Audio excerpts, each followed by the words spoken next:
There are moments that divide a life into before and after, and mine came not with thunder or tragedy, but with the softest brush of lips beneath a sprig of mistletoe.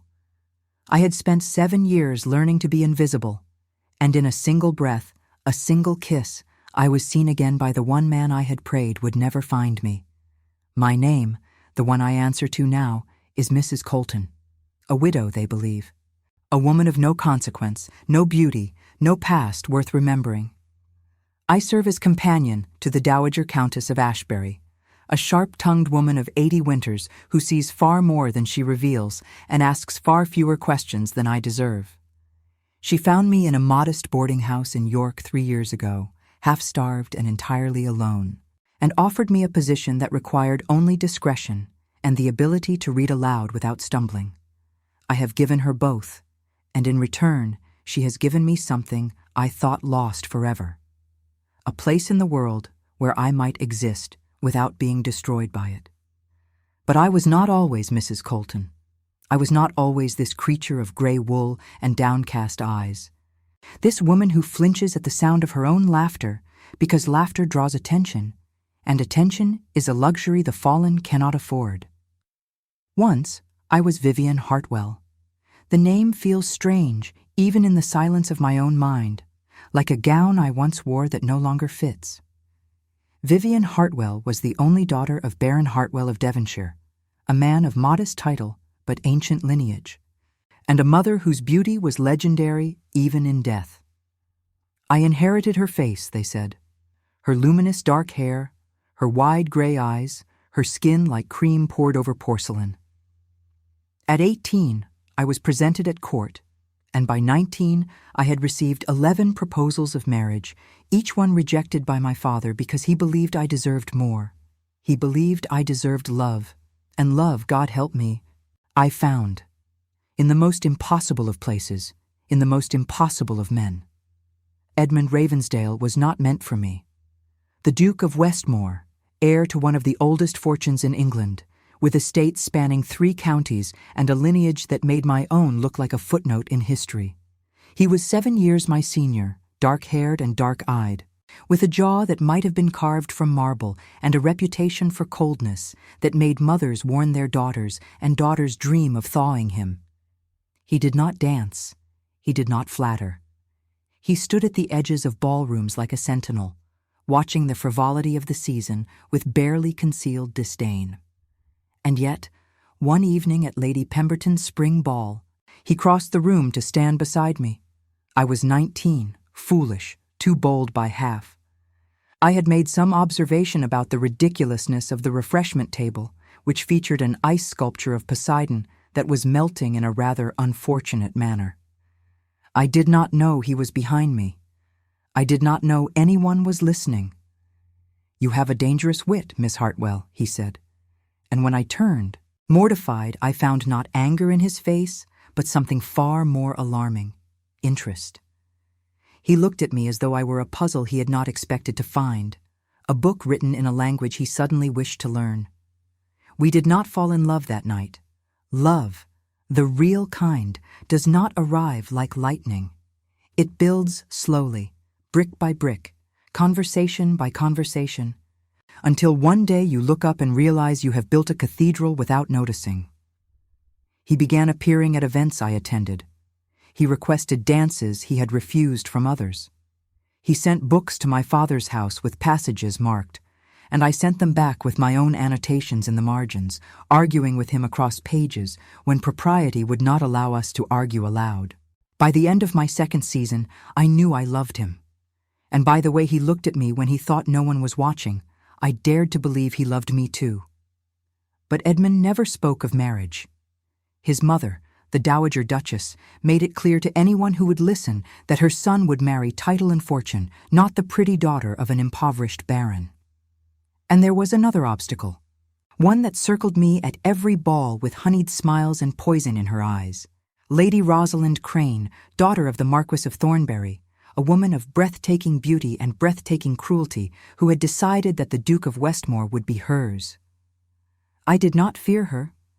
That was my first mistake. The scandal came without warning on the eve of my 21st birthday. I had received a note, unsigned, asking me to meet in the garden of Lord Ashworth's estate during his midsummer ball. The handwriting was unfamiliar, but the words suggested urgency, and something about the tone made me believe the author was someone I could trust. I told no one. I slipped away from the ballroom, past the terrace, through the hedgerows, to a garden folly draped in moonlight. I found a man waiting there, a man I had never seen before, drunk and disheveled, who seized me before I could scream and pressed his mouth to mine. I fought him. I struck his face, clawed at his hands, freed myself, and ran. But as I stumbled back toward the house, I saw them. A crowd on the terrace, candles blazing, faces turned toward me in horror. And in the center of it all, Lady Rosalind, her hand pressed to her heart, her voice carrying like a bell. "Dear God," she cried out, "did you see?" Miss Hartwell, in the arms of that man, kissing him, willingly. The man had vanished, the garden was empty, and my protestations of innocence fell upon ears that had already decided my guilt. By morning, the story had spread to every drawing room in London. Miss Vivienne Hartwell, the Baron's daughter, had been discovered in a clandestine affair with a common laborer. She was ruined. She was shameless. She was no longer welcome in polite society. My father believed me. He was the only one. But his belief could not undo what had been done. Doors closed, invitations ceased. Friends I had known since childhood crossed the street to avoid me. And Edmund. Edmund did not come. I waited for him. I wrote to him, letter after letter, begging him to meet me, to let me explain. I received no answer, not one word. His silence was a blade that cut deeper than any gossip, and when I learned from a servant's whisper that he had been seen escorting Lady Rosalind to the opera, I understood. He had believed the rumors. He had abandoned me. Whatever we had shared, whatever I had believed we were building, had been nothing more than a dream I dreamed alone. My father died 6 months later. The physicians said it was his heart, but I knew better. It was grief. It was shame. It was the weight of watching his only child destroyed and being powerless to save her. I buried him on a gray November morning with only the vicar and 2 servants in attendance. And when the last shovel of earth had fallen, I made a decision. Vivienne Hartwell would die too. I sold what little remained of our estate, dismissed the servants with what references I could provide, and disappeared. I traveled north under my mother's maiden name, Mrs. Colton, and I transformed myself into a woman no one would notice and no one would remember. I cut my hair short and wore it pinned severely beneath plain caps. I chose gowns of mud brown and ash gray, shapeless and unbecoming. I acquired spectacles I did not need and learned to walk with a slight stoop, to speak softly, to avoid meeting anyone's eyes. I became a ghost. And ghosts, I discovered, can move through the world untroubled because no one believes they are real. For 7 years, I have lived this way.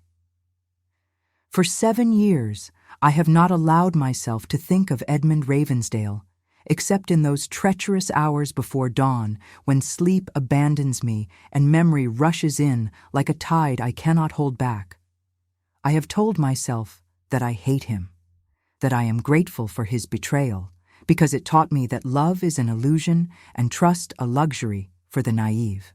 I have told myself these lies so often that some nights I almost believe them. And now, by some cruel jest of fate, I am in his house.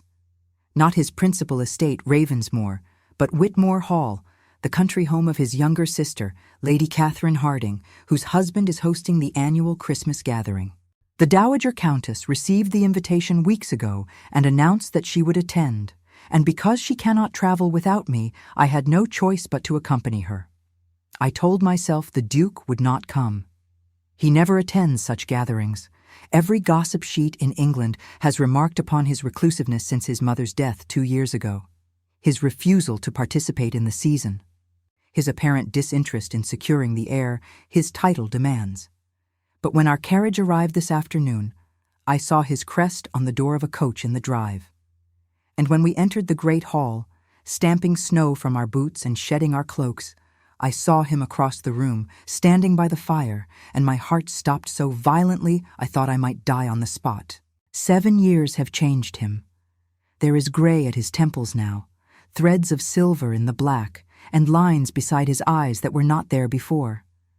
He is thinner than I remember, harder, as though whatever warmth once lived inside him has been scraped away. But his eyes are the same, dark as midnight, deep as wells, and when they swept the room, I turned away so quickly I nearly knocked the spectacles from my face. He did not recognize me. Of course he did not. Mrs. Colton bears no resemblance to the girl he once knew. That girl was roses and candlelight. Mrs. Colton is shadow and silence. And so I moved through the afternoon like a phantom, helping the Dowager Countess settle into her chambers, fetching her shawls and her tonics, reading to her from a volume of sermons until she fell asleep in her chair.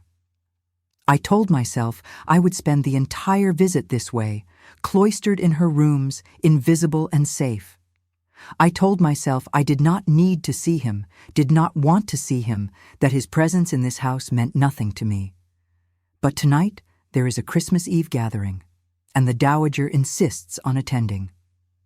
She is old, she says, and may not see another Christmas, and she wishes to hear the carols and drink the wassail and watch the young people make fools of themselves beneath the mistletoe. I cannot refuse her. I have never been able to refuse her. And so I help her dress in her finest black silk, and I don my own armor of gray wool and invisibility, and I follow her down the grand staircase into a hall transformed by evergreen and candlelight. The great hall of Whitmore is a cathedral of winter beauty tonight. Garlands of holly and ivy twine around every pillar, and a fire roars in a hearth large enough to roast an ox.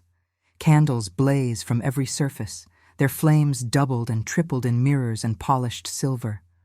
Guests mill about in their finery, silks and velvets in crimson and forest green, jewels glittering at throats and wrists. Somewhere a string quartet is playing, and the air smells of pine and cinnamon and mulled wine.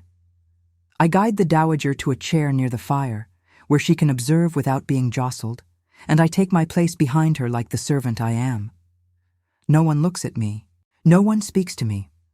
I am a piece of furniture, a shadow, a nothing, and I am grateful for it, until the games begin. Lady Catherine, Edmund's sister, is a woman of relentless cheer, and she has organized the evening's entertainments with military precision. There are carols to be sung, and riddles to be solved, and forfeits to be paid. The younger guests throw themselves into the festivities with abandon, shrieking with laughter at each new challenge, while the older guests watch with indulgent smiles.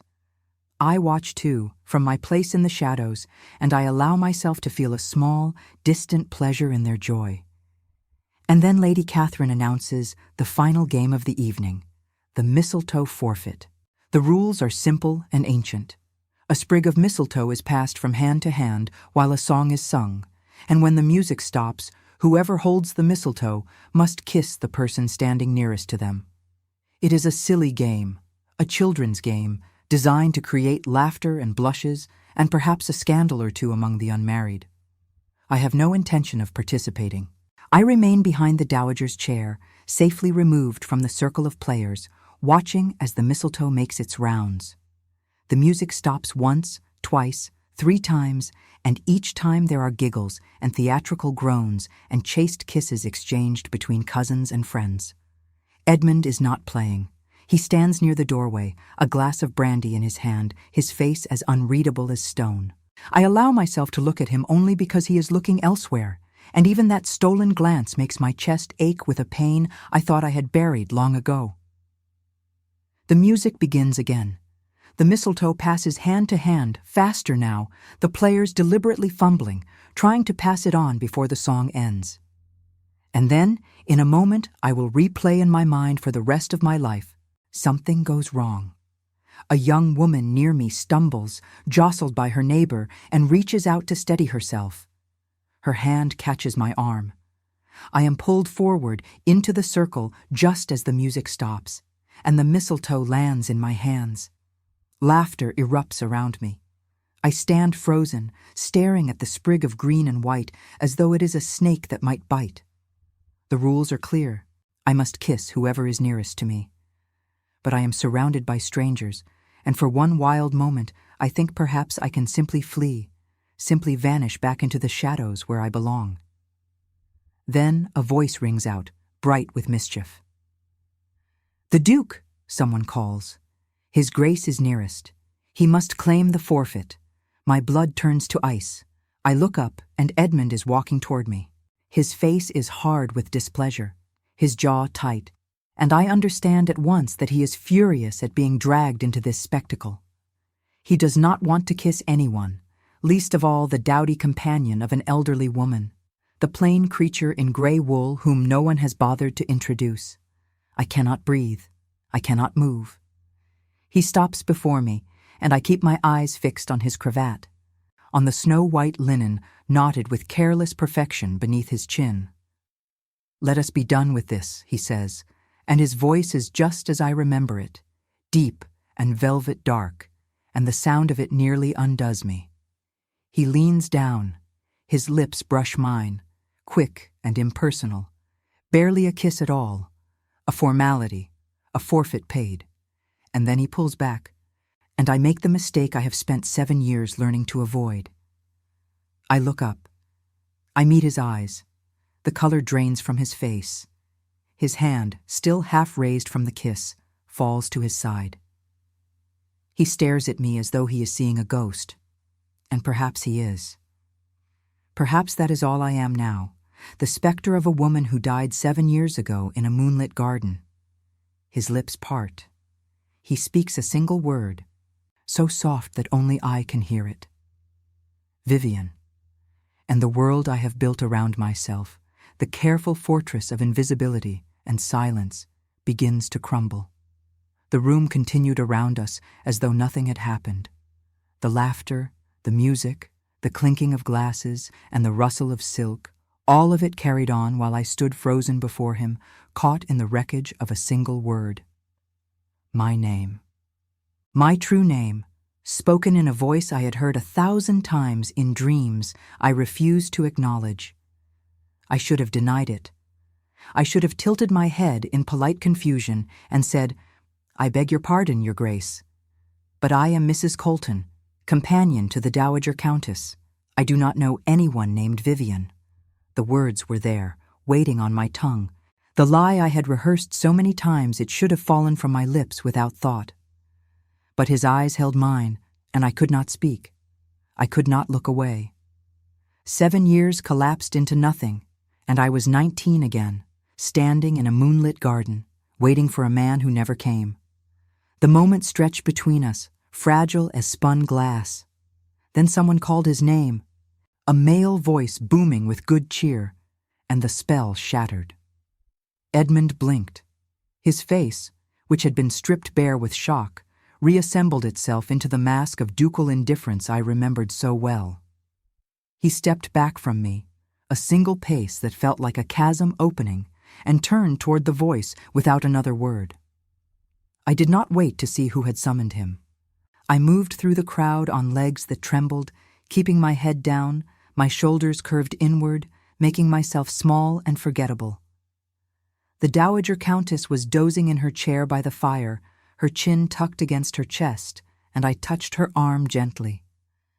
"My lady," I said, keeping my voice steady through sheer force of will, "you are tired. Let me take you to your chambers." She woke with a start, blinking at me with rheumy eyes. "Nonsense," she said. "The evening is young." But even as she spoke, a yawn betrayed her, and she allowed me to help her to her feet.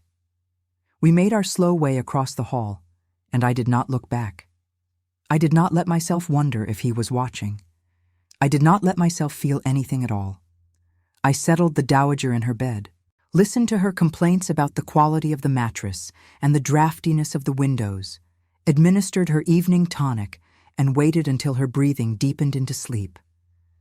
Then I retreated to my own small chamber, a modest room adjoining hers, and sat on the edge of the narrow bed with my hands folded in my lap. He knew. The thought circled my mind like a vulture, patient and relentless. Edmund Ravensdale knew that Mrs. Colton was Vivienne Hartwell, the woman he had courted, the woman he had abandoned, the woman whose ruin he had believed without question, whose letters he had ignored, whose very existence he had erased from his life as though she had never been. What would he do with this knowledge? Would he expose me?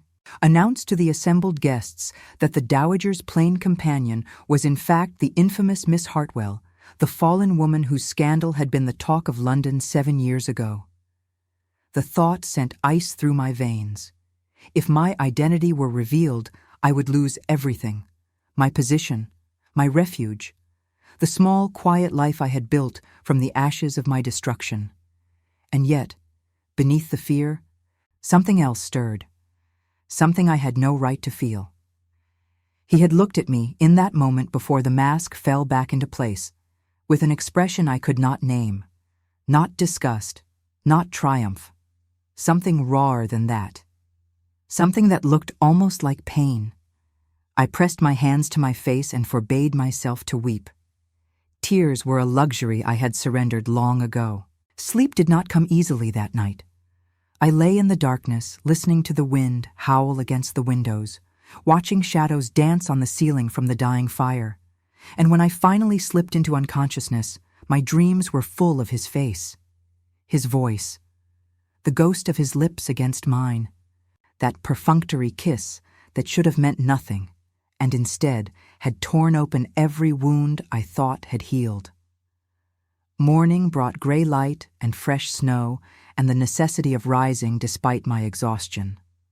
The Dowager required her tea and her toast and her morning reading, and I attended to her with the mechanical efficiency of long practice. She remarked that I looked pale. I told her I had not slept well, which was true, and she accepted the explanation without further inquiry. The day passed in the strange suspended animation of a country house gathering. There were activities planned, walks in the snow-covered gardens, games of cards in the drawing room, but I remained with the Dowager, invisible in my gray wool, speaking only when spoken to. I did not see Edmund. I told myself I was grateful for his absence. I told myself the hollow feeling in my chest was relief. It was not until evening, when the Dowager had retired early with a headache, and I found myself unexpectedly free, that my carefully constructed avoidance failed me. I had gone to the library in search of a book, something to occupy my mind through the long hours before sleep. The room was deserted, or so I believed, lit only by the fire crackling in the hearth and a few candles burning low on the mantelpiece. I moved along the shelves, trailing my fingers over leather spines, reading titles in the dim light. Poetry, philosophy, histories of wars I had never studied. And then, on a lower shelf, a familiar binding. I knelt to retrieve it and found myself holding a volume of Shakespeare's sonnets, the very edition Edmund had once sent to my father's house with a passage marked in pencil. My hands shook as I opened it. The mark was still there. Sonnet 29. When in disgrace with fortune and men's eyes, I all alone beweep my outcast state. I remembered reading it at 19, believing he had marked it for me, believing he understood something of the loneliness that lived beneath my smiles. I remembered writing in the margin, in my own careful hand, that I did not believe him capable of disgrace, and he had written back that I saw him too kindly. The book had been returned to him when I fled London. Everything had been returned, every gift, every letter, every trace of what we had been. I had kept nothing. I could not bear to. You should not be here. The voice came from the shadows near the window, and I rose so quickly I nearly dropped the book. Edmund stepped into the firelight, and I saw that he looked as haggard as I felt. There were dark circles beneath his eyes, and his cravat was loosened, his coat discarded somewhere, leaving him in only his waistcoat and shirt sleeves. He looked less like a duke, and more like a man who had not slept in days. I set the book back on the shelf with hands that trembled only slightly. I was looking for something to read, I said. I did not know the room was occupied. He moved closer, not threatening, not yet, but with a deliberation that made my pulse quicken. I watched you today, he said, through the window, walking in the garden with the Countess. I watched you and I told myself I had imagined it, that the kiss, the recognition, had been some trick of the candlelight, some madness brought on by too much brandy and too little sleep. I said nothing. There was nothing to say, but it was not madness, was it? He stopped an arm's length from me, close enough that I could see the rise and fall of his chest, the tension in his jaw. It was you. It is you. Vivienne. I should have lied. Even then, even with his eyes burning into mine, I should have maintained the fiction that had protected me for 7 years. But something in me broke. Perhaps it was exhaustion. Perhaps it was the weight of carrying a false name for so long. Perhaps it was simply that I had spent 7 years wondering if he ever thought of me, and now he stood before me, speaking my name like a prayer or a curse, and I could not pretend any longer. Yes, I said, it is me. The word hung between us, a confession and an accusation all at once. Edmund's face contorted, and I braced myself for anger, for disgust, for the cold dismissal I had expected 7 years ago and received only in silence. Instead, he laughed. A terrible sound, broken and harsh, nothing like the rare laughs I remembered from our courtship. He turned away from me and pressed his hands to the mantelpiece, staring into the fire. 7 years, he said. 7 years I have believed you dead. The word struck me like a blow. Dead, I repeated, not understanding. He did not turn around.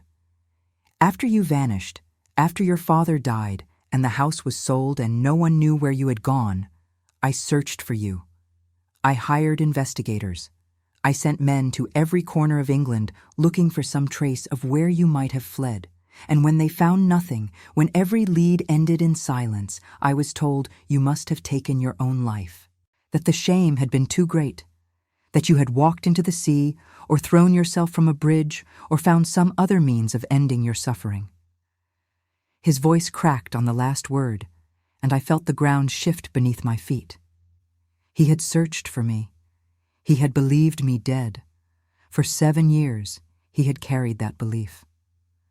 I did not know, I whispered. I did not know you looked for me. He turned then, and his face was ravaged with something I had never seen there before. Grief, rage, a devastation so profound it stole the breath from my lungs. Of course I looked for you, he said. How could I not? You were everything. You were my entire world. And then one night you simply ceased to exist, and I have spent every day since trying to understand why.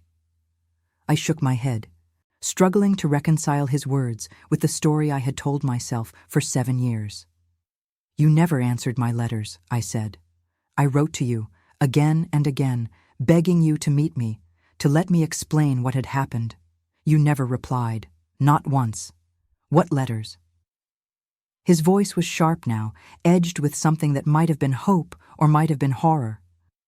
I received no letters from you. Nothing. The only word I had was from Lady Rosalind, who told me you had confessed to her in tears that you were in love with another man, that you had never cared for me at all, that our courtship had been nothing but a game to make him jealous. The name struck me like a physical blow. Lady Rosalind. Of course it had been her. She had orchestrated my ruin, and then she had ensured that Edmund would never come to my defense. She had stood between us like a wall of lies, and we had both been too wounded to see it. That is not true, I said, and my voice broke despite my efforts to control it. None of it is true. I loved you. I loved you so completely that losing you nearly destroyed me. And when you did not answer, when you were seen with her at the opera, I believed you had abandoned me. I believed you had chosen her. I was seen with her once, Edmund said, and each word was a blade. Her mother arranged it. She told me you had asked to be left alone, that you could not bear to see me. that my presence would only cause you more pain. I stayed away because I thought it was what you wanted. And then you vanished, and I spent the next 7 years drowning in a grief I could not name and a guilt I could not escape. The fire crackled in the silence between us. I stared at him, this man I had loved and lost and learned to hate, and I understood at last the shape of the tragedy we had lived. We had been manipulated, separated, destroyed by a woman whose jealousy was so profound she had been willing to ruin 2 lives to get what she wanted. And she had not even gotten it. Edmund had not married Lady Rosalind. He had not married anyone. She lied, I said, and the words tasted like ashes. She lied to both of us. She took everything from us, and we let her. Edmund crossed the distance between us in 2 strides. His hands came up to cup my face, and I flinched at the contact. So long had it been since anyone had touched me with tenderness.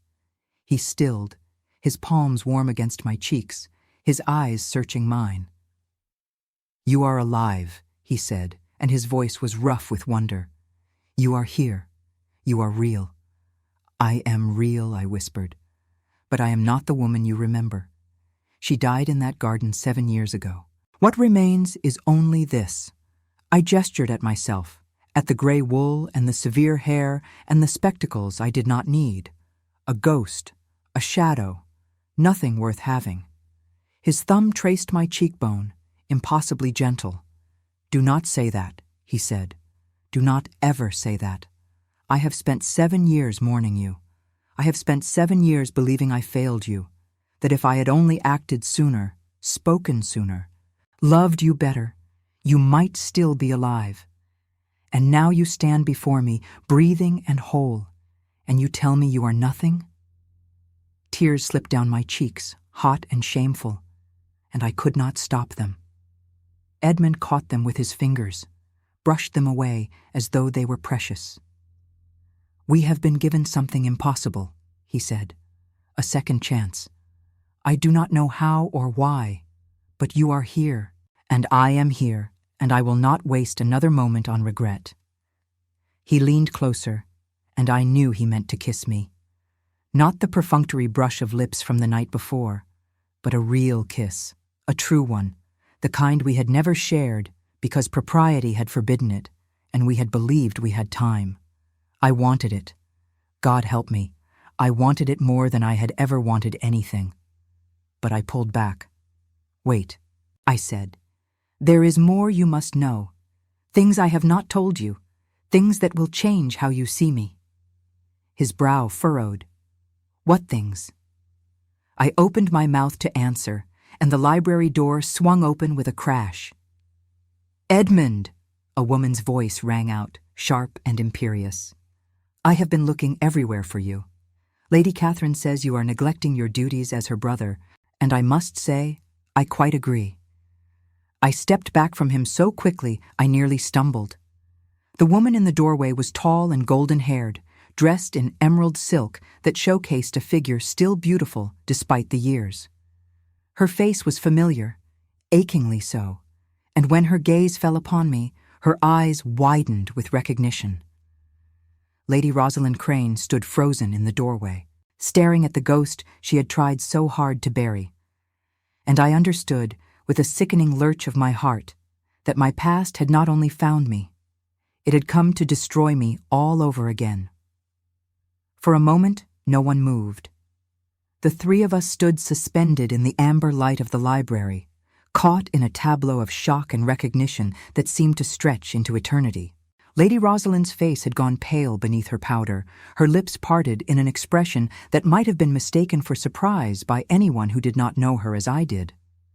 But I saw the calculation flickering behind her eyes, the rapid assessment of the situation, the marshalling of weapons she had honed over years of social warfare. She recovered before either Edmund or I could speak. Her features smoothed into a mask of polished concern, and she stepped fully into the room, pulling the door closed behind her with a soft click that sounded like the cocking of a pistol. "Goodness," she said, her voice carrying the melodic warmth of a woman who has practiced charm until it became indistinguishable from sincerity. I did not realize you had company, Edmund.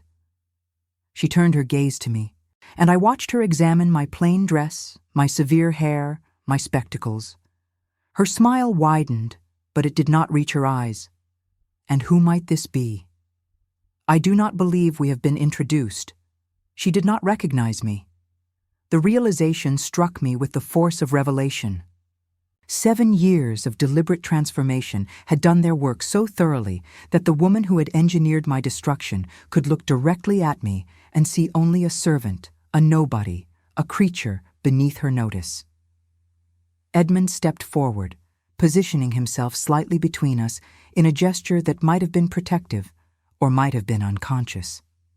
"This is Mrs. Colton," he said, and his voice was carefully neutral. "Companion to the Dowager Countess of Ashbury." Lady Rosalind's smile flickered just for an instant. "Mrs. Colton," she repeated. "How delightful."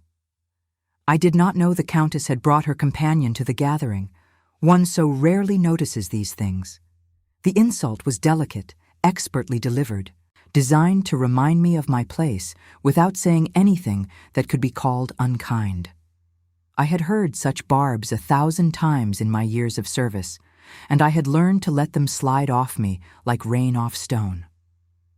But tonight, with Edmund's warmth still lingering on my skin and the taste of almost on my lips, the words cut deeper than they should have. "I should return to my duties," I said, keeping my voice low and colorless. "The Countess may need me." I moved toward the door, but Edmund caught my arm. His grip was gentle but firm, and when I looked up at him, I saw something fierce burning in his eyes. "Stay," he said. "Please." Lady Rosalind's gaze sharpened. She looked at Edmund's hand on my arm, at the way he stood close to me, at the tension crackling between us like lightning before a storm. And I watched understanding dawn across her beautiful face, followed swiftly by something far more dangerous. "Edmund," she said, and her voice had lost its honeyed warmth. "What is happening here?" He released my arm but did not step away. "Nothing that concerns you, Rosalind." Her laugh was brittle as glass. "Nothing that concerns me. You disappear from the party, you are found alone in a darkened library with a servant, and you tell me it does not concern me? We are to be married in 3 months. Everything you do concerns me." The words hit me like a physical blow. Married. Edmund was engaged to Lady Rosalind, the woman who had destroyed me, who had lied and manipulated and torn apart 2 lives with her jealousy, had finally gotten what she wanted. She had won. I looked at Edmund, searching his face for confirmation or denial, and found neither. His expression had gone hard, closed off, the mask of the cold Duke firmly back in place. Whatever warmth had existed between us moments ago had vanished, replaced by something I could not read. "Our engagement," he said slowly, "is a matter of convenience arranged by our families. It is not yet formally announced, and it is certainly not relevant to this conversation." "Not relevant?" Lady Rosalind's voice rose, losing some of its careful control. "I find you in an intimate setting with another woman, and you tell me our engagement is not relevant. There is nothing intimate about this setting." His tone was ice. "Mrs. Colton came to find a book.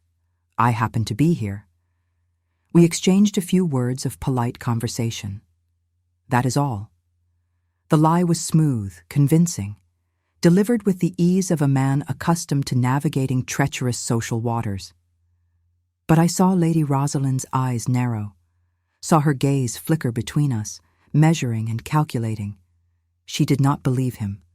And worse, I could see her mind working, fitting pieces together, searching for the shape of the secret she sensed but could not quite grasp. "Of course," she said finally, and her smile returned, sharper now, edged with something that made my skin crawl. How foolish of me to imagine otherwise. She moved closer, placing her hand on Edmund's arm in a gesture of possession. "Come, darling. Lady Catherine is asking for you." Something about a toast before the midnight service. Edmund did not move. His gaze found mine across the room, and in his eyes I read a message I could not fully interpret. Patience, perhaps, or warning, or a promise I was afraid to believe. "Go ahead," he said to Rosalind. "I will join you shortly." Her fingers tightened on his arm. "Surely whatever business you have here can wait." "It cannot." The words were flat, final, brooking no argument. Lady Rosalind stared at him for a long moment, and I watched the battle play out across her features. The desire to push, to demand, to assert the rights she believed her position granted her, warring against the knowledge that Edmund Ravensdale was not a man who could be pushed. "Very well," she said at last, and her voice was sweet as poisoned honey. "But do not be long. People will talk if you neglect your hostess duties." She swept toward the door, every line of her body radiating wounded dignity. But as she passed me, she paused. Her eyes met mine, and in that brief glance I saw something that made my blood run cold. Recognition, not of my face, not yet, but of something. A threat she had not anticipated.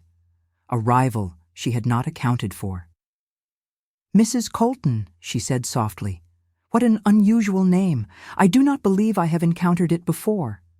"It was my mother's name," I replied, and my voice did not waver. "She was nobody of consequence. As am I." Lady Rosalind smiled, and there was nothing warm in it. "How sad," she said. "To be nobody at all." She left, and the door closed behind her with a finality that echoed through the silent room. Edmund let out a breath I had not realized he was holding. "I am sorry," he said. "I did not know she would be here. My sister did not tell me until I arrived that Rosalind had been invited." I wrapped my arms around myself, suddenly cold, despite the fire still burning in the hearth. "You are engaged to her," I said. And the words tasted like bile. After everything she did, after all her lies, you are going to marry her. I am not going to marry her. His voice was rough with frustration. The engagement was arranged by my mother before she died. A deathbed wish, she called it. Rosalind's family and mine have been connected for generations, and my mother believed it was time to formalize the bond. I agreed because I did not care, because I thought you were dead, and nothing else seemed to matter. He moved toward me, but I stepped back, keeping the distance between us. "You agreed," I repeated. "You are engaged. Whatever your reasons, whatever you believed, that is the reality. And I cannot. I cannot be part of this." "Part of what?" "This." I gestured between us, at the space that suddenly felt impossibly vast. "Whatever this is, whatever we were about to become. You have a duty, Edmund, a commitment. And I have spent 7 years learning that women like me do not get to be loved by men like you. We are toys to be played with and discarded. We are scandals to be survived and forgotten. We are not wives. We are not forever." His face contorted with pain. "Do not say that. Do not reduce what we had to something so small. What we had was destroyed 7 years ago." The words came out harder than I intended, sharpened by grief I had not allowed myself to feel. Lady Rosalind made certain of that. And now she is here, watching us, already suspicious. Do you think she will simply step aside? Do you think she will allow you to break an engagement arranged by your dying mother without consequences? I do not care about consequences. Then you are a fool. My voice cracked, and I pressed my hand to my mouth to stifle the sob that threatened to escape. I care. I have lived the consequences of scandal. I know what it costs, and I will not be the cause of your ruin, not when I have already lost everything else. Edmund closed the distance between us before I could retreat further. His hands found my shoulders, gripping firmly, forcing me to meet his eyes. "Listen to me," he said, and his voice was low and urgent. "I do not love Rosalind. I have never loved Rosalind.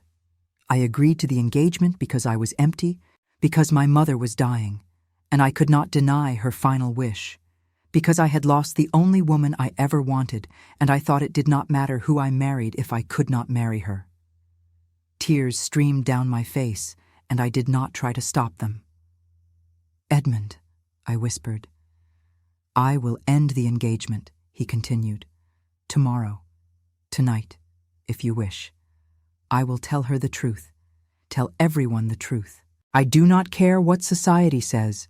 I do not care if they call me a cad or a breaker of promises. You are alive, Vivienne. You are here, breathing and real, and I will not lose you again. Not to propriety, not to scandal, not to anything." His words were everything I had dreamed of hearing for 7 years. Everything I had told myself I would never hear, could never deserve, had no right to want. And yet I could not accept them. Not yet. Not with so much still unspoken between us. "There is something I must tell you," I said. "Something I tried to say before Rosalind interrupted. Something that will change everything." His grip on my shoulders gentled. "Whatever it is, it does not matter. It does." I pulled away from him, needing the distance, needing the space to find the words I had buried so deep I had almost forgotten they existed. When I fled London, I was not alone. Edmund's brow furrowed. "I do not understand." I pressed my hands to my stomach, a gesture born of memory, of a time when that space had been filled with something precious and terrifying and utterly unexpected. "I was with child," I said, and watched the words land like stones in still water. "Your child, Edmund. I was carrying your child when I disappeared." The silence that followed was absolute. Edmund stared at me, his face draining of color, his eyes wide with shock that slowly, agonizingly, transformed into something I could not name. We had been careful, so careful. But there had been one night, a single night, when careful had not been enough. A stolen hour in the garden of my father's house, the night before the ball where everything would unravel. We had not meant for it to happen. We had not planned it. But the moonlight had been soft, and his hands had been warm, and I had loved him so desperately that when he kissed me, I forgot every rule I had ever been taught. I told no one. How could I? To admit to such a thing would have been to confirm every rumor, to prove that I was exactly what society believed me to be. And when Edmund did not come, when his silence stretched into days and then weeks, I realized I would have to bear this burden alone. "The child," Edmund said, and his voice was barely a whisper. "What happened to the child?" I closed my eyes, and the old grief rose up to swallow me whole.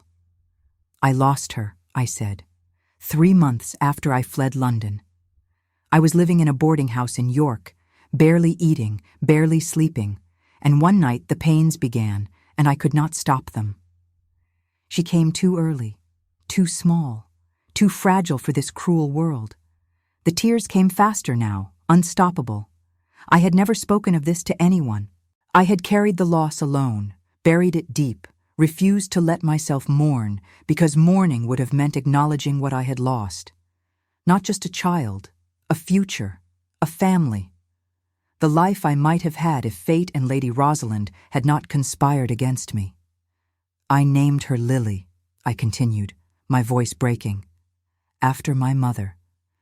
I held her for an hour before she stopped breathing. The woman who ran the boarding house helped me bury her in the churchyard. There is no stone, no marker, just a small grave beneath an oak tree where the light falls golden in the autumn." Edmund made a sound I had never heard before, something between a groan and a sob. He crossed the room in 2 strides and pulled me into his arms, crushing me against his chest so tightly I could barely breathe. I felt his body shake with the force of his grief, felt his tears hot against my hair, and I clung to him as the sorrow I had held at bay for 7 years finally broke free. We stood there for a long time, wrapped in each other's arms, mourning a child neither of us had known. A daughter who had lived for only an hour, a future that had died before it could begin. "I am sorry," Edmund whispered against my hair. I am so sorry. I should have been there. I should have found you. I should have known. You could not have known. I pulled back to look at him, seeing my own devastation reflected in his eyes. I did not tell you. I did not tell anyone. And by the time I understood the depth of Rosalind's deception, it was too late. Everything was already lost. He cupped my face in his hands, wiping my tears with his thumbs. Not everything, he said. We found each other again. Against all odds, against all reason, we are here. And I swear to you, Vivienne, on my life and my honor and the memory of the daughter we lost, I will not let anything separate us again. I wanted to believe him. God help me, I wanted to believe that love could triumph over scandal, that truth could defeat lies, that two broken people could somehow build something whole from the wreckage of their past.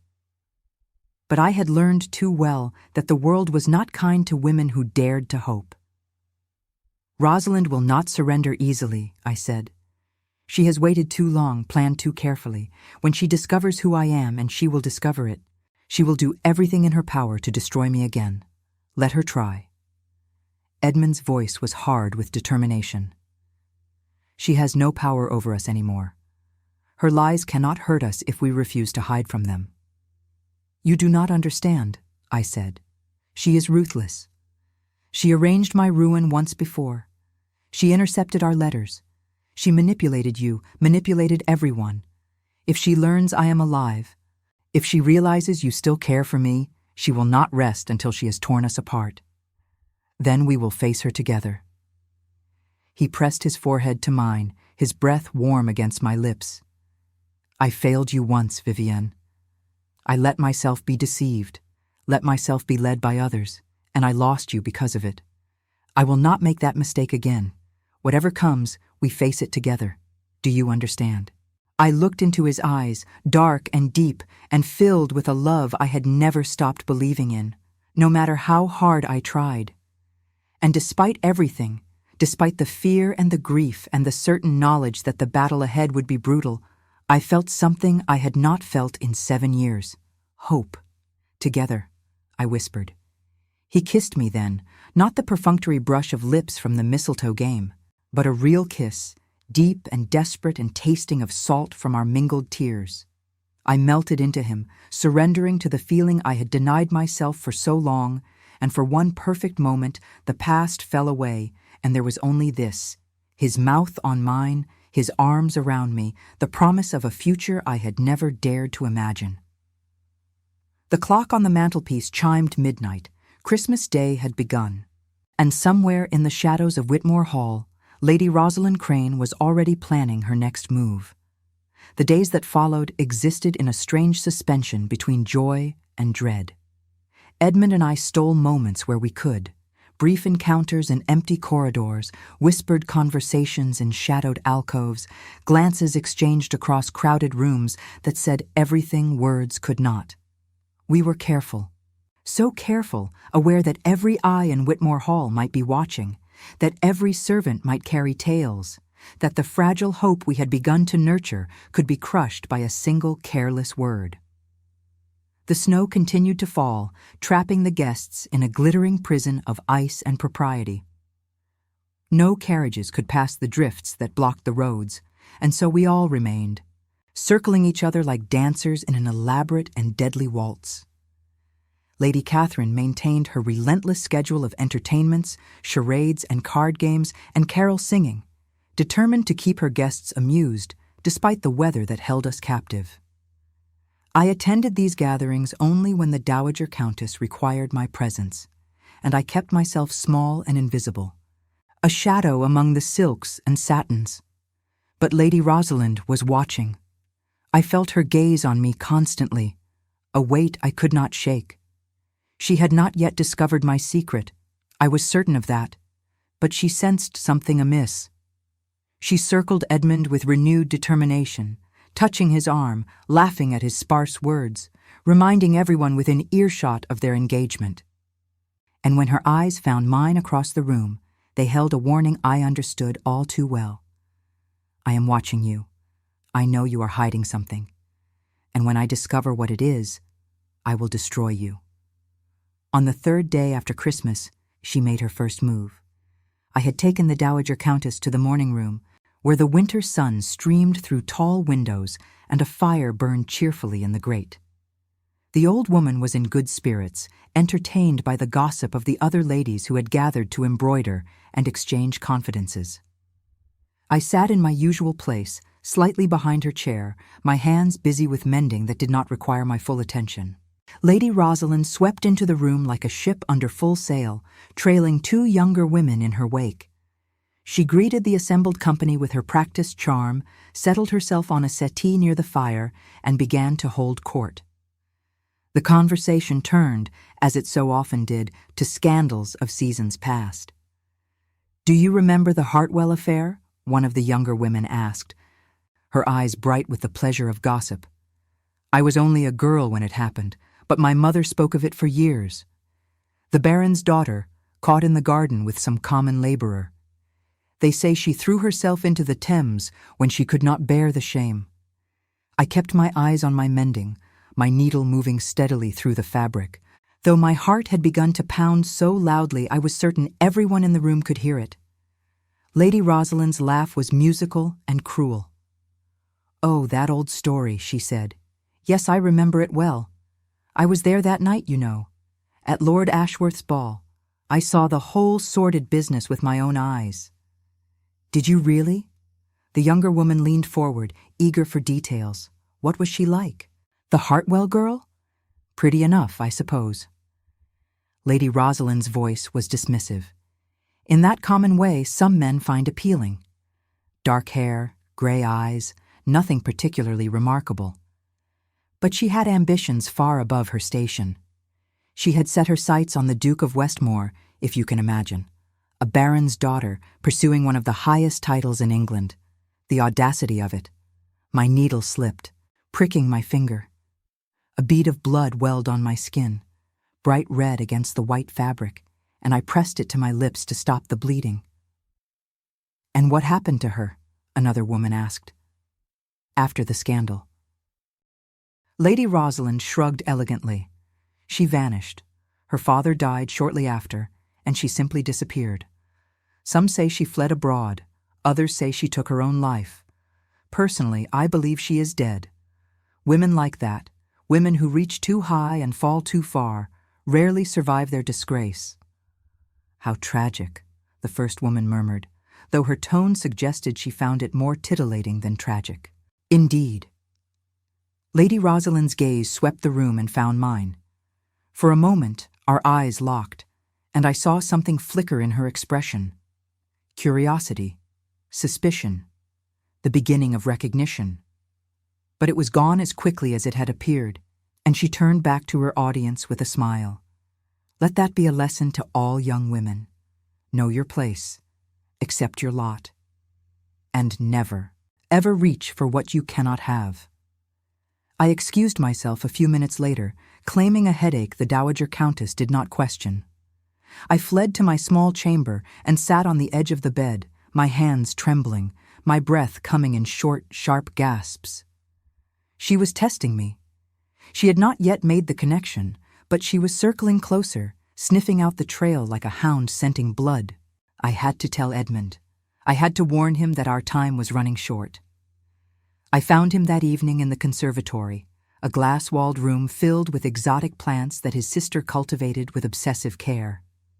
He was standing among the ferns and orchids, staring out at the snow-covered gardens, and when I slipped through the door, he turned to me with an expression of such relief that my heart ached. "I was afraid you would not come," he said, crossing to take my hands in his. "I heard you had taken ill." "Not ill." I gripped his fingers, drawing strength from their warmth. Rosalind was speaking of me today, of the Hartwell scandal. She does not know yet, but she suspects something. She is looking for connections, searching for the truth. It is only a matter of time before she finds it. Edmund's jaw tightened. Then we must act first. I will end the engagement tonight. I will tell her the truth, tell everyone, before she has the chance to twist the narrative to her advantage. No. The word came out sharper than I intended, and I softened it with a squeeze of his hands. If you end the engagement now, without explanation, she will know something is wrong. She will dig deeper, investigate more thoroughly. We need time to prepare, time to gather evidence of what she did 7 years ago. What evidence? Those letters you wrote were never found. Everyone who might have seen them is either dead or in Rosalind's employ. Her word against yours will never be enough to convince society. Then we must find another way. I pulled my hands free and began to pace among the potted palms, my mind racing. There must be someone who knows the truth. The man who accosted me in the garden that night, he was hired by someone. Rosalind could not have orchestrated such a thing alone. There must be a trail, a connection, something that leads back to her. Edmund watched me pace, his expression thoughtful. "The man in the garden," he said slowly. "Did you get a good look at him?" I closed my eyes, forcing myself back to that terrible night. I had spent years trying to forget it, but the memories were still there, buried beneath layers of carefully constructed numbness. "He was tall," I said, "fair-haired, drunk, or pretending to be. He smelled of cheap spirits and something else, something floral. Lavender, perhaps." "Lavender?" Edmund's voice sharpened. "Are you certain?" I opened my eyes. "Yes." "Why?" "Because Rosalind's brother, Lord Marcus Crane, was known for his fondness for lavender water. He used it excessively, to the point of ridicule. He died 3 years ago in a riding accident, but before his death, he was infamous for his debts and his willingness to do anything for money." The pieces began to fall into place, forming a picture so clear I wondered how I had never seen it before. "You think he was the man in the garden," I said. "You think Rosalind paid her own brother to compromise me. It would explain how she knew exactly where to direct the crowd. How she was positioned perfectly to witness my supposed disgrace. She had planned it all, every detail, with her brother as the instrument of my destruction." "If we could prove it," I said slowly, "if we could find someone who knew of their arrangement, someone who might have witnessed money changing hands or heard them planning. There may be such a person." Edmund moved closer, his eyes bright with a hope I was afraid to share. "Lord Marcus had a valet, a man named Thorne, who was dismissed shortly after the scandal. I remember hearing rumors at the time that Thorne knew too much, that he had been paid handsomely to disappear. If he is still alive, if we could find him, he might be willing to tell the truth, for a price." Edmund's smile was grim. "Men like Thorne always want something in return. But if his testimony could clear your name, expose Rosalind's treachery, it would be worth any price." For the first time in days, I felt something other than fear. This was a chance, a real chance to reclaim not just Edmund, but my own identity. To prove to the world that Vivienne Hartwell had been innocent, that she had been the victim of a cruel and calculated scheme. "How do we find him?" I asked.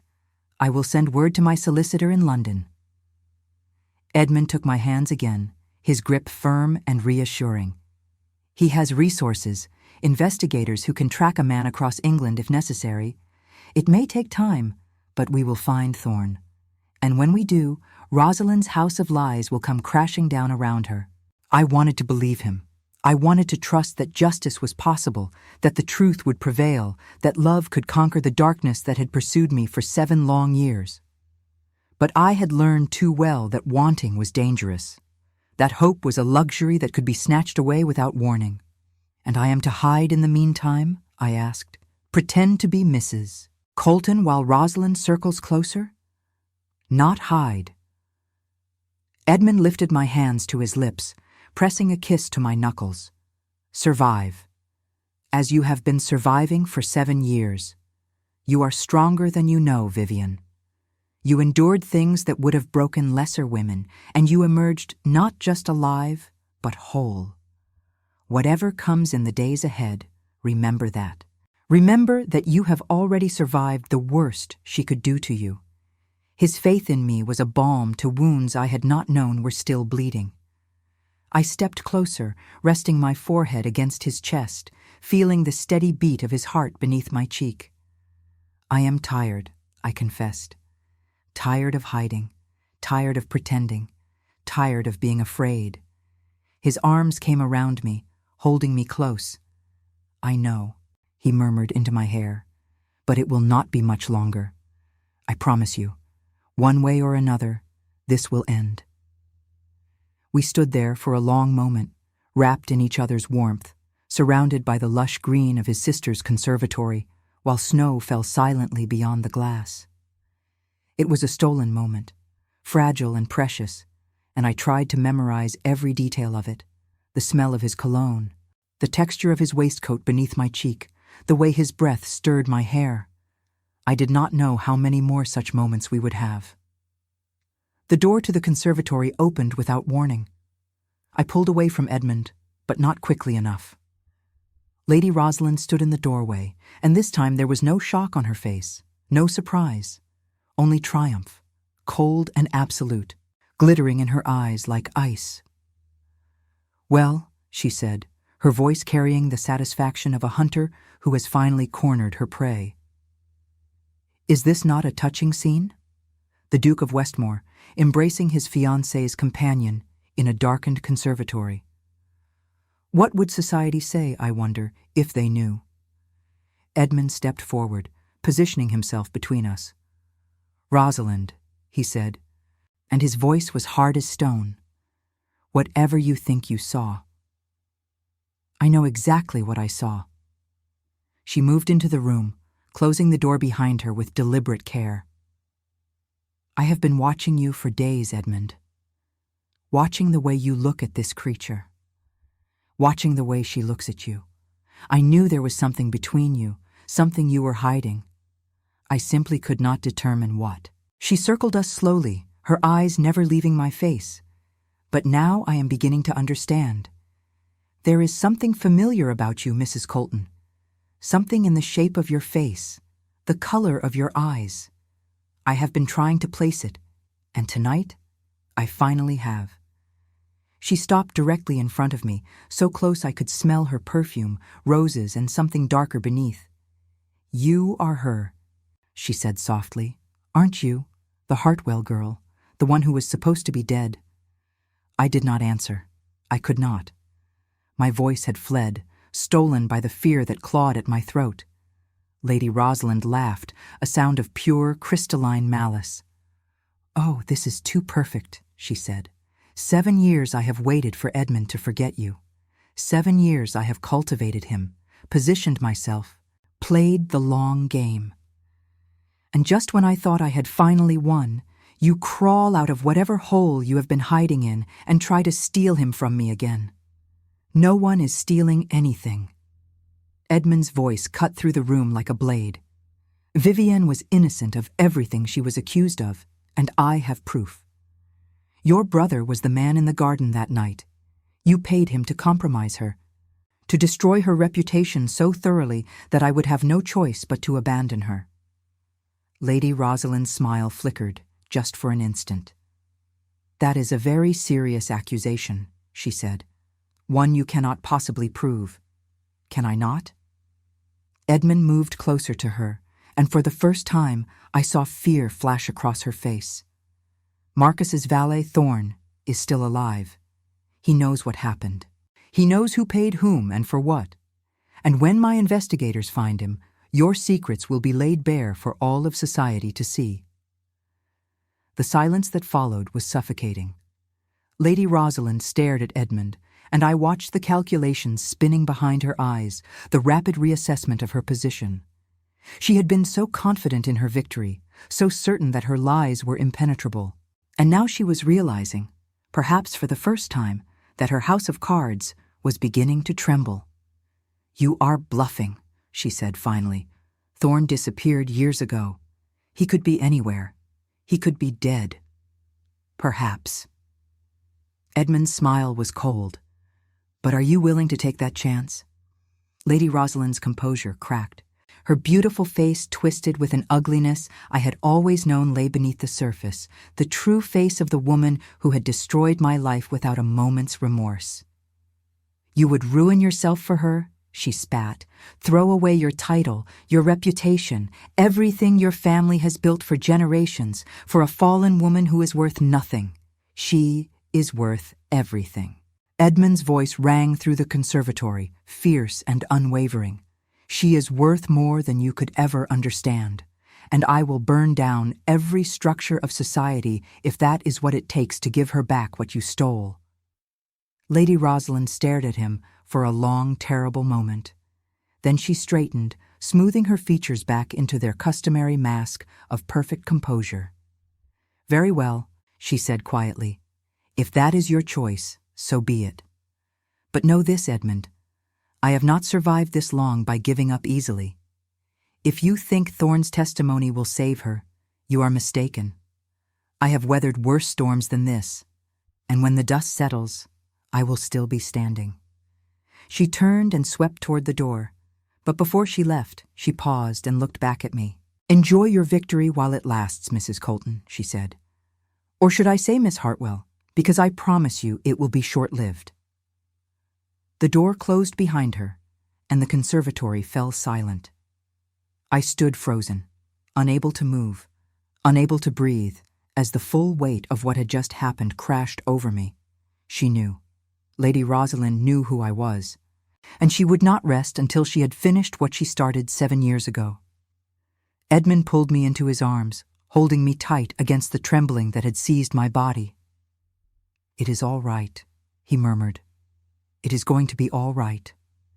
We knew this moment would come. We prepared for it. But she is right." My voice was barely a whisper. "Even if we find Thorne, even if he agrees to testify, it will be his word against hers. A dismissed valet against a marquess's daughter. Society will believe her. They always believe her. Then we will make them believe us." Edmund pulled back to look into my eyes, and in his gaze I saw a determination that took my breath away. "I do not care how long it takes or what it costs. I will clear your name, Vivienne. I will give you back the life she stole from you. And then, when all the world knows the truth, I will marry you in the grandest church in England, and everyone who ever whispered against you will watch and know they were wrong." I stared at him, this man I had loved and lost, and somehow found again. And despite everything, despite the fear and the uncertainty and the battle that lay ahead, I felt my heart swell with something I had thought lost forever. Love. True love. The kind that does not waver, does not break, does not surrender, even when all seems lost. "I believe you," I said. "God help me. I believe you." He kissed me then, fierce and tender, a promise sealed with lips and breath and the desperate hope of 2 souls who had wandered too long in darkness. Outside, the snow had stopped falling, and somewhere in the great house, Lady Rosalind was sharpening her claws for the battle to come. The snow melted on the 5th day of the new year, and with it came the roads, the carriages, and the end of our imprisonment at Whitmore Hall. Guests began to depart in a steady stream, their trunks loaded, their farewells exchanged, their gossip freshly stocked with observations from the holiday gathering. I watched them go from the window of the Dowager Countess's chamber, counting each carriage that rolled down the drive, waiting for the one that would carry Lady Rosalind away. She did not leave.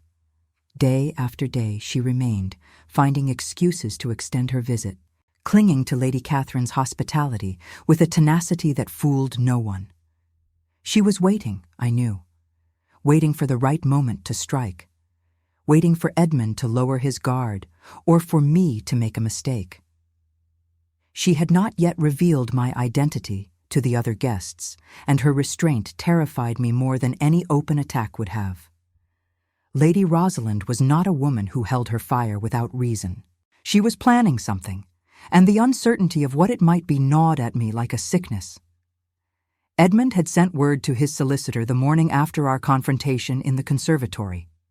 Investigators were dispatched to track down Thorn, the dismissed valet who might hold the key to our salvation. But days passed without news, and each empty report felt like another stone added to the weight I carried. What if Thorn was dead? What if he had fled abroad, beyond the reach of English law and English coin? What if, after everything, there was no proof to be found? The Dowager Countess grew restless with the extended stay. She did not know the true reason for our lingering, believing only that the weather had made travel inadvisable for a woman of her years. But she was sharp, sharper than most gave her credit for, and I caught her watching me with an expression I could not quite read. "You are troubled, child," she said to me one evening as I brushed out her silver hair before the fire. "You have been troubled since Christmas Eve. Do not think I have not noticed." "I am well, my lady," I said, the lie falling from my lips with practiced ease, only tired from the festivities. She caught my hand, stilling my movements, and turned to look at me with eyes that had seen 8 decades of human folly. "I am old," she said quietly, "but I am not blind. Something happened at that mistletoe game, something between you and the Duke of Westmore. I saw his face when he looked at you afterward. I have seen the way he watches you still, when he thinks no one is paying attention." My heart stuttered. "My lady," I began, but she raised a hand to silence me. "I do not need explanations. Whatever secrets you carry, they are your own. But I would have you know this. I did not take you into my service because I needed a companion. I took you because I recognized something in you, a strength, a resilience, the mark of a woman who has survived what should have destroyed her." She paused, her gaze searching mine. "You remind me of myself, child, of who I was before age and propriety stripped away everything that made me interesting." I did not know what to say. In 3 years of service, the Dowager had never spoken to me this way, never acknowledged me as anything more than a useful presence at her side. "Whatever battle you are fighting," she continued, "know that you do not fight it alone. I may be old and useless in most respects, but I still have friends in high places and a tongue sharp enough to draw blood when necessary. If you need an ally, you have one." Tears pricked at my eyes. I blinked them back, swallowing the lump in my throat. "Thank you," I whispered. "You cannot know what that means to me." She patted my hand with papery fingers. "Now finish my hair," she said, her tone returning to its customary briskness, "and tomorrow we leave this dreary house." I have had quite enough of Lady Catherine's forced merriment and Lady Rosalind's poisonous smiles. We returned to London, where the company is marginally more tolerable. I resumed my brushing, my mind racing.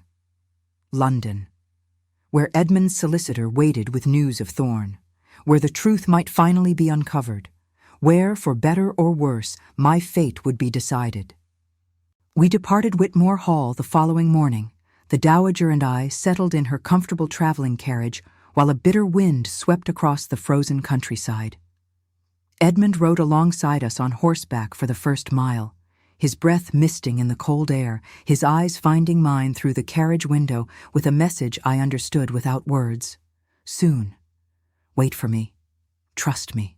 Lady Rosalind watched our departure from the steps of the house, her golden hair gleaming in the pale winter sun, her face a mask of serene composure. But I saw her eyes follow Edmund as he rode, and I knew that whatever respite we had gained would be brief. She would follow. She would not rest until she had finished what she started. London in January was gray and cold, the streets slick with mud and melting snow, the air thick with coal smoke, and the clamor of a city that never truly slept. The Dowager's townhouse on Grosvenor Square was a welcome sanctuary after the tensions of Whitmore Hall, and I threw myself into the routines of service with a fervor born of desperation. Anything to keep my mind from the waiting, anything to keep the fear at bay. 3 days after our return, Edmund came to call. The Dowager received him in her drawing room, sharp-eyed and watchful, and I stood in my customary place behind her chair, my heart pounding so loudly I was certain they both could hear it. He made polite conversation for the requisite quarter hour, discussing the weather and the social calendar and the latest political scandals. And then, with a casualness that did not fool me for a moment, he turned to the dowager and said, "I wonder if I might borrow Mrs. Colton for a brief errand. My sister has asked me to deliver a book she left at Whitmore, and I find I cannot remember which volume it was." Mrs. Colton was present when Catherine mentioned it, and her memory may serve where mine fails. The dowager's lips twitched with something that might have been amusement. "Of course, Your Grace," she said. "Mrs. Colton, do assist the Duke with his errand. Take as long as you require." I followed Edmund out of the drawing room and down the corridor to a small parlor at the back of the house, where the servants rarely ventured and conversations could be held in private. The moment the door closed behind us, he turned to me with an expression that made my breath catch. "They found him," he said. "Thorn.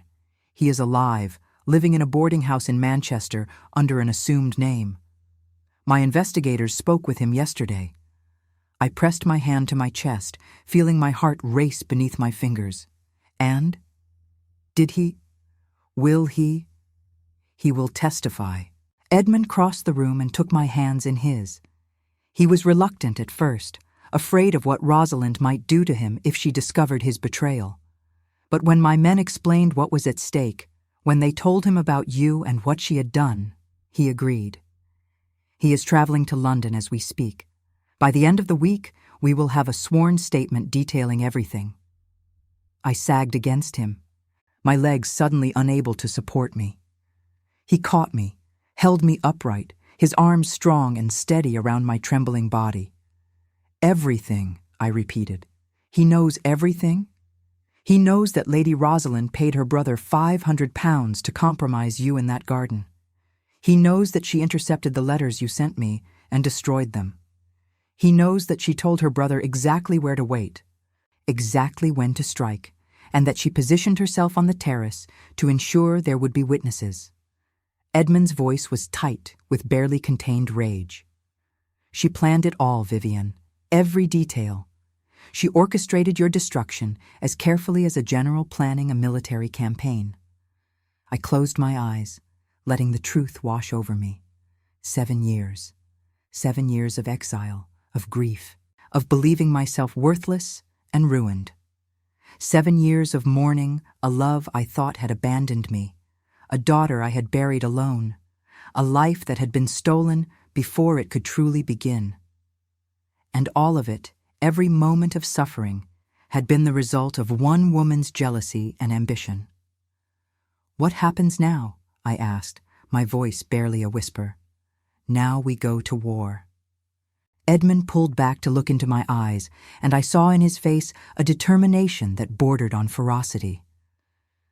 "I have already begun to spread whispers among my friends in society, questions about the Hartwell scandal, suggestions that perhaps the story was not as it seemed.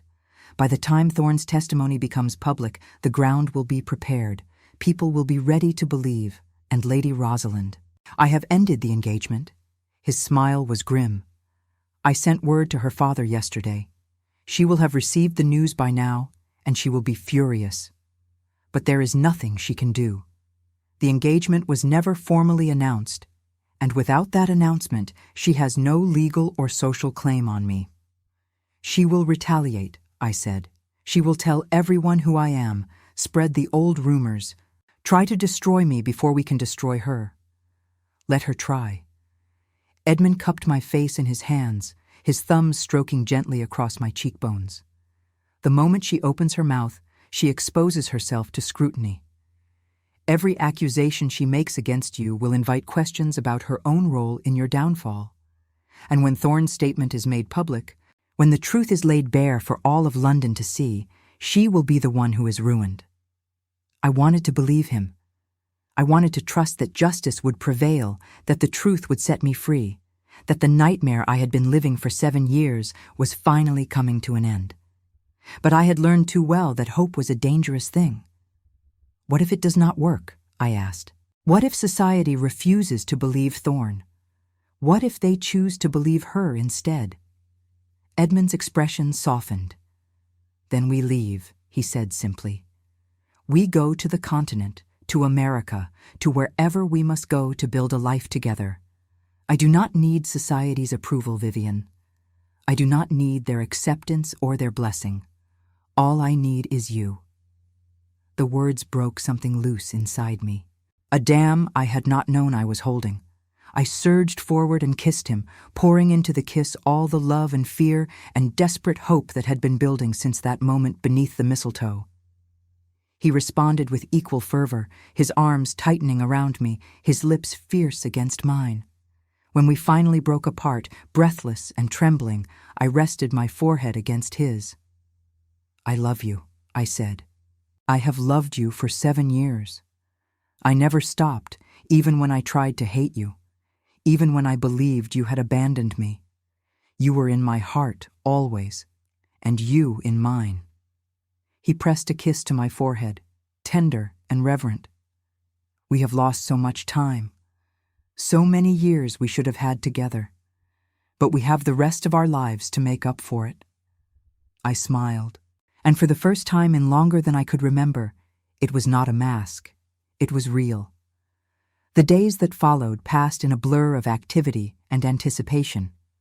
Thorne arrived in London and was sequestered in a house belonging to one of Edmund's trusted friends, safe from any attempts by Lady Rosalind to silence him. Solicitors were consulted, statements were drafted, and slowly, carefully, the truth began to emerge into the light. Lady Rosalind, as I had predicted, did not go quietly. She appeared at every society event, beautiful and composed, dropping hints and innuendos about the Duke of Westmore and his scandalous association with a certain disgraced woman from years past. But Edmund had prepared the ground well. The whispers he had planted took root. And soon the gossip was not about my fall, but about the circumstances surrounding it. Questions were asked, doubts were raised, and when Thorne's sworn statement was finally made public, published in 3 newspapers simultaneously on a cold February morning, the dam broke. The scandal was immense. Lady Rosalind Crane, daughter of the Marquis of Thornbury, had orchestrated the ruin of an innocent young woman out of jealousy and spite. She had bribed her own brother, intercepted private correspondence, and destroyed 2 lives without a moment's remorse.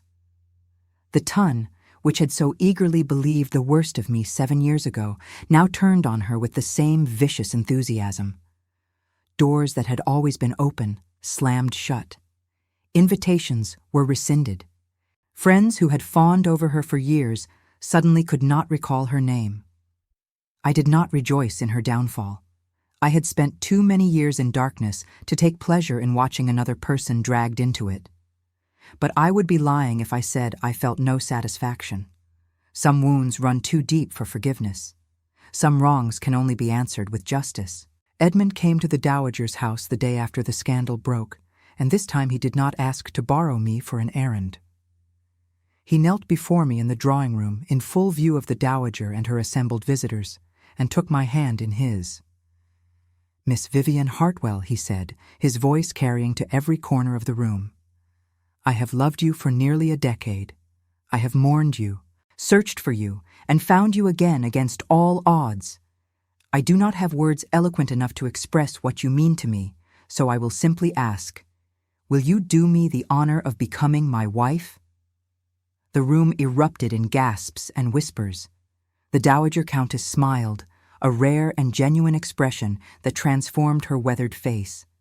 And I, who had spent 7 years believing myself unworthy of love, looked down at the man who had never stopped loving me and felt the last of my walls crumble to dust. "Yes," I said. "Yes, 1,000 times. Yes."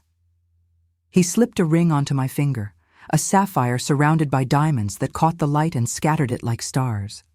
Then he rose and kissed me, properly and thoroughly, and the assembled company applauded and dabbed at their eyes, and began to plan the wedding before we had even broken apart.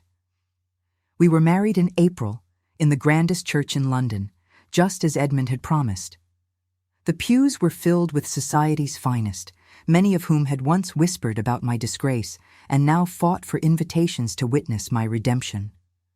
I wore a gown of ivory silk, and my hair was crowned with orange blossoms, and when I walked down the aisle toward the man who had never stopped believing in me, I felt the ghost of my father walking beside me, giving me away with pride and love.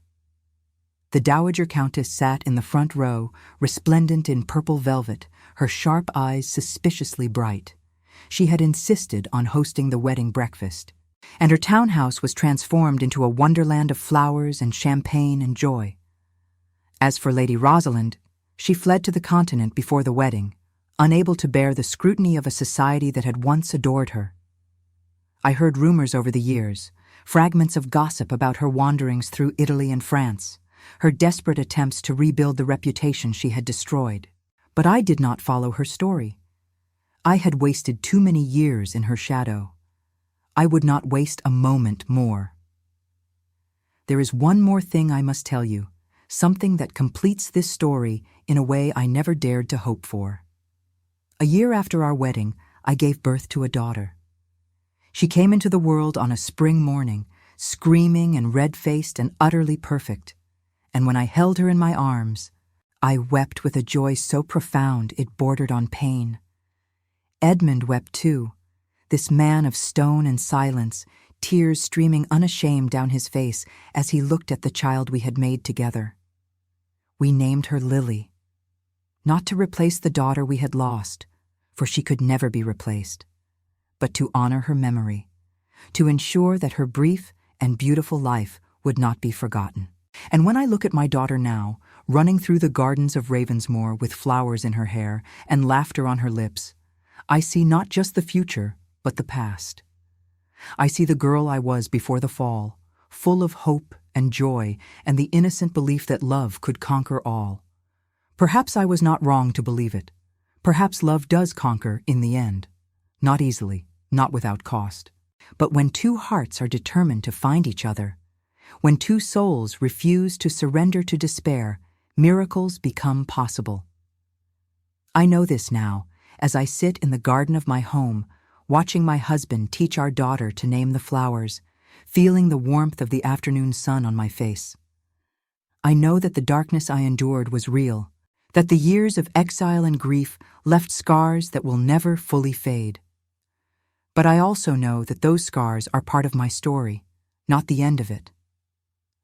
My name is Vivienne Ravensdale, Duchess of Westmore. I was once a fallen woman, a ghost, a shadow with no name, and now I am whole. This is my story. This is my truth, and I would not change a single word of it